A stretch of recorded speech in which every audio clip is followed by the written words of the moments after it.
So, what does the Bible say about the issue of premarital sex? And this is a question that has certainly been coming up a lot. We're going to see, what does the Bible actually say about premarital sex? Is that term even in there? And what guidance can we use to try to come to conclusions on this matter? So let's do a quick search using Logos Bible study software. I'm a bit of a Logos fanboy. It's going to help us come to some conclusions here. All right, so opening up Logos, and we're at our simple study. First of all, what we're going to do, let's search in the scripture. So we've got all our Bibles open here, and we're going to look for this term, premarital sex. In here, premarital sex. Okay. And very quickly we see we've got no results. So at least in the English versions that I have, this term premarital sex is not showing up. Let's try sex before marriage. Okay, sex before marriage. Now we have one reference to Deuteronomy 22. This is where there's actually the death penalty in the Old Testament for premarital sex. And interestingly enough, in the New Testament, this translation, Complete Jewish Bible, which I have never heard of, in 1 Corinthians 6:9, it actually translates people who engage in sex before marriage, where most of our other translations actually say sexual immorality. So what we're going to do, we have some options here on Logos. We can go over to our fact book. Let me open this up here. All right, so we got our fact book here. We can do a search for the topic, premarital sex.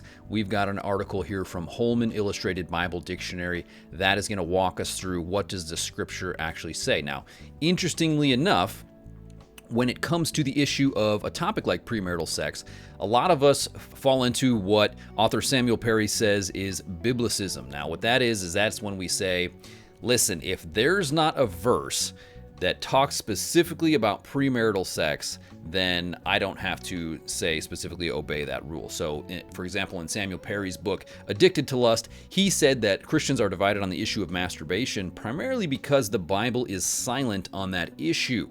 One of the things that we fall into when it comes to the issue of premarital sex is a lot of people want to say, well, that term technically isn't in there.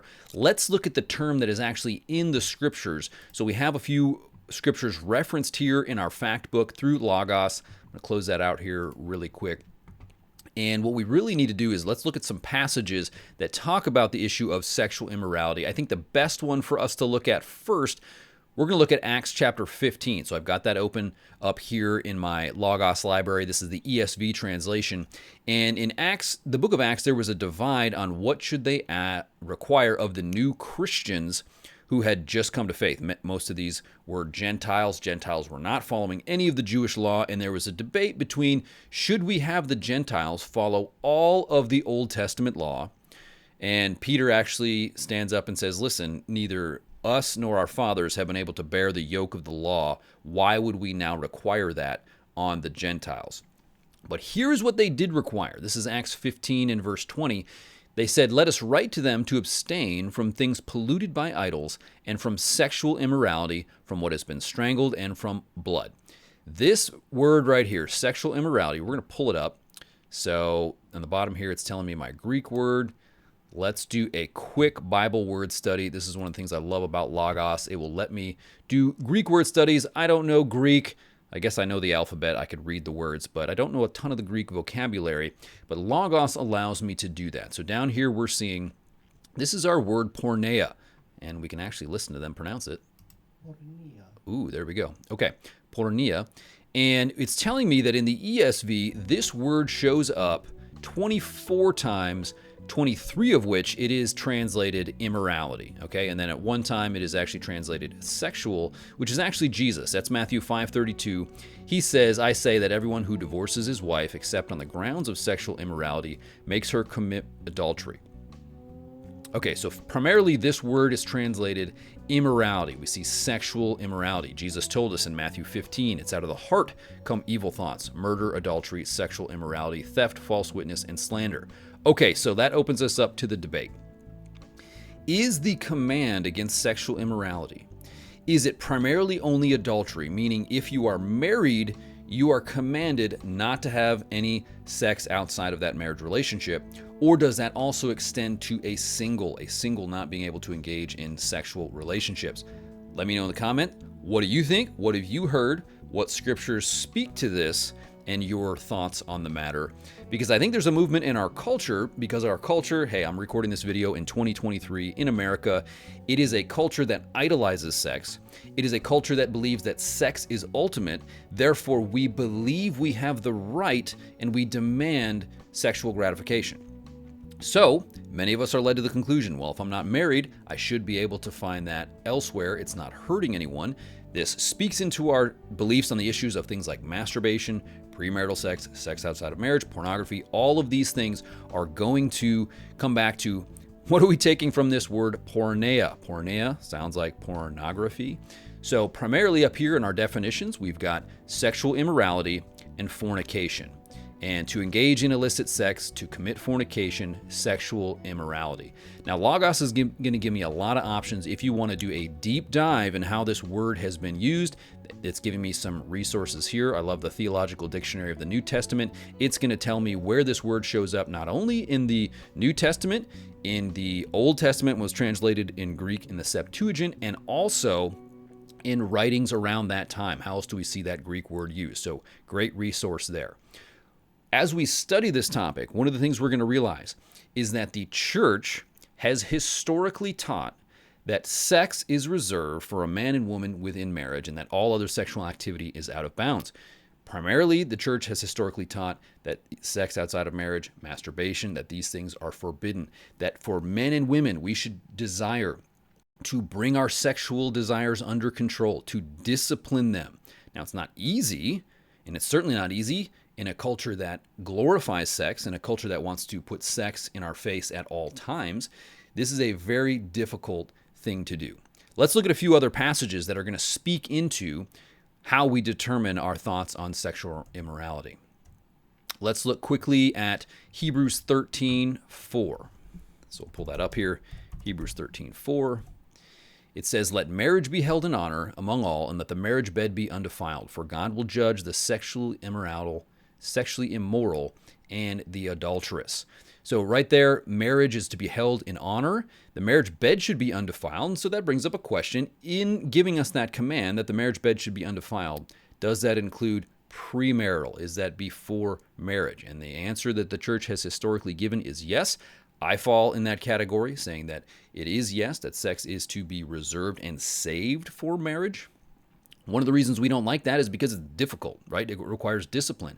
And there's that reality that not all of us will get married. And for those of us who do get married, I think this is very important for you single folk to understand. Even if you get married, there is no guarantee that you're going to have a wonderful, fulfilling sexual relationship. Sex within marriage is difficult. Even when you're married, you must discipline your sexual desires, your sexual lusts, and your fantasies, and all these things are not going to stop once you're married, because sex in marriage is not going to be the solution to our sin. Now, I think it's a wonderful thing. I think it's a wonderful gift that God has given us, but it will not solve our problems with temptation, with lust, with fantasy, with all these sorts of things. Those temptations are going to still exist when you're married. Another big passage on this is going to be 1 Thessalonians 4, so let's bring that up here real quick. 1 Thessalonians 4, starting in 3, "This is the will of God, your sanctification, that you abstain from sexual immorality, that each of you know how to control his body in holiness and honor, not in the passion of lust like the Gentiles who do not know God." Now, I think this passage is important for a number of reasons. One, he's telling us it is the will of God. If you're a Christian, I know what God's will is for you, that you and I be sanctified. That word simply means that we be growing in holiness. We be becoming more like Christ. This is the ongoing process of the Christian life. And here he says that includes the abstaining from sexual immorality. There we have that same Greek word. We can click it. Look, we've got it right here. Porneia, again, this is our same word for sexual immorality. And Paul tells us in this book, in 1 Thessalonians, there is to be a difference between how Christians and non-Christians live. If we, as Christians, try to say we should live like the world, the scripture would say he's got a problem with that. The scripture has a problem with that because we are to live drastically different. Those who say Jesus is their Lord are going to live very different when it comes to our issues of sexuality than those who do not know the Lord. And then here there is even a warning that he says, No one transgress and wrong his brother in this matter, because the Lord is the avenger of all these things, as we forewarned you and testified.